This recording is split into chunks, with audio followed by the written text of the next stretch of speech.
एक मुखे ऊर्जा विपने चत्वारा माया पशु पशव्य अर्थात सत्सखी। लड़की कहती कि हे नाथ, मैं आज से आपकी अर्धांगिनी हूँ, मेरी इन बातों पे आप सदा ध्यान रखें। जैसे कि आप यज्ञ करते हैं, हवन करते हैं, व्रत रखते हैं, उपवास रखते हैं, उसमें मेरी सलाह होना चाहिए। बाग बगीचा मेला परदेश को जाते हैं, धन का संचय माने धन को आप जो कमाते हैं, धन को जो आप खर्च करते हैं, और जैसा कि आप गाय घोड़ा भैंस पशु इत्यादि गाड़ी घोड़ा खरीदते हैं, तो बेचने में और खरीदने में जैसे अपने साल में 6 ऋतुएं होती हैं, 6 ऋतुओं में मेरी भी आज्ञा के अनुकूल होना चाहिए, माने उसमें मेरी भी सलाह होना चाहिए। जैसे आप कोई कारोबार कर रहे हैं, कोई उपास कर रहे हैं, कोई देव स्थानों की प्रतिष्ठा कर रहे हैं, तो उसमें पहले सामने वाले को पता होना चाहिए कि भाई हम यह काम कर रहे हैं। और तथा मुझसे कोई अपराध बन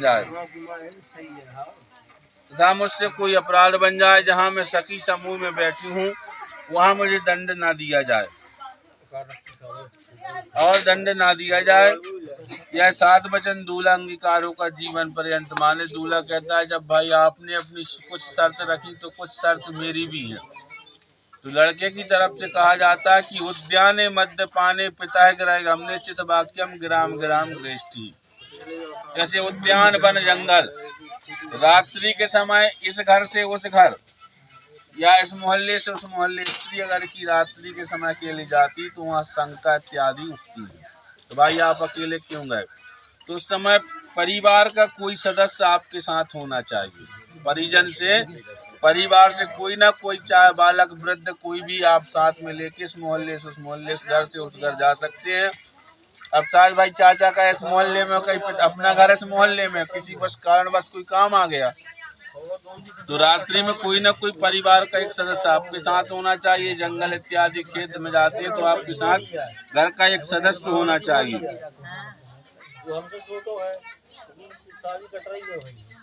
उद्याने मद्यपाने, मद्य माने मदरा के पान वाले। तो मद 3 प्रकार के लोग बताए गए हैं कि एक मदरा के पान करने वाले होते हैं, कुछ सकल यौवन के मत वाले होते हैं, कुछ पैसे के मत वाले होते हैं। तो इनके मुंह कभी नहीं लगना चाहिए, इनसे कभी बात नहीं करना चाहिए। उद्याने मद्यपाने पिता गृह गमने, पिता के घर बिना बुलाए बिना कारण नहीं जाना चाहिए, क्योंकि दक्ष जी ने यज्ञ किया, उसमें भगवान शंकर को निमंत्रण नहीं दिया, और माता पार्वती ने कहा कि हमारे पिता के यहाँ यज्ञ हो रहा है, चलो अपन चले। शंकर जी ने कहा कि भाई उस यज्ञ में हमें नहीं बुलाया, हम नहीं जाएंगे। तो पार्वती जी अकेली चली गई, वहाँ जाकर देखा कि सब भगवानों का, सब देवों का स्थान पर शंकर जी का वहाँ किसी प्रकार का कोई स्थान नहीं था। वह देखकर माता वहाँ सती हो गई थी उसी यज्ञ में। तो पिता के घर आपको जाना है, पर साल में 2 दिन ऐसे हैं कि उस दिन आप बिगर पूछे भी जा सकते हैं।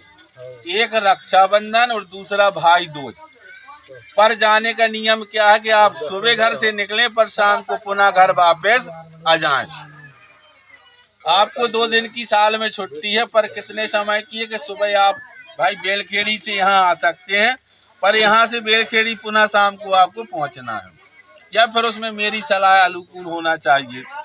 तो बिना बुलाए पिता के घर नहीं जाना चाहिए, और हमारी आज्ञाओं पर पालन कर लेना चाहिए, और हमारे वचनों का प्रेम पूर्वक पालन कर लेना चाहिए। कभी कभी अनुचित कारणों पर, कभी घर में ऐसे कुछ कारणवश हो जाते हैं जिनमें हंसी इत्यादि मजाक हो जाती है, पर उस हंसी मजाक के में इतना हंसना है कि घर के वृद्ध पुरुषों को समझ में ना आए कि भाई अंदर वाले बहुत हंस रहे, मान मर्यादा रहे तो अपन को हंसना है। और अनुचित कारणों पर हंसना चाहिए। और घर के जो वृद्ध पुरुष है, पिताजी चाचा जी लोग, दादा बब्बा या कोई नाते रिश्तेदार आते हैं, तो उनके सामने अपने शरीरों के समस्त अंगों को छिपाकर निकलना चाहिए। और घर की बात घर से बाहर नहीं जाना चाहिए। कभी कभी घर गृहस्थी में ऐसा होता है कि भाई अधिक वर्षा हो गई, नर्मदा तट के अपन वासी हैं, नदी नाला आ गए, नर्मदा जी तेज आ गई, कोई वस्तु सामग्री छूट गई, तो अब ये नहीं कि भाई जो सामान छूट गया तो मोहल्ले वालों में पता लग जाए। तो घर की बात इत्यादि लड़ाई झगड़े से लेके कोई सामग्री वस्तु कम जाए तो घर की बात घर से बाहर नहीं निकलना चाहिए। और यह 7-5 वचन दूल्हा और दुल्हन अंगीकार होकर जीवन पर्यंत माने। भैया आपको स्वीकार है तो आप उस तरफ से इस तरफ चावल लाएं, दाहिने हाथ से, वो नीले पटे खरे पटे खिलाओ उस तरफ आप।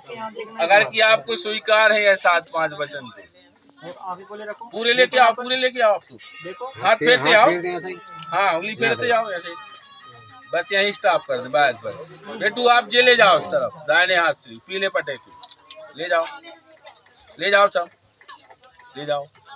चलो भैया दुर्लभ दर्शन कराएं बराती खबास भैया।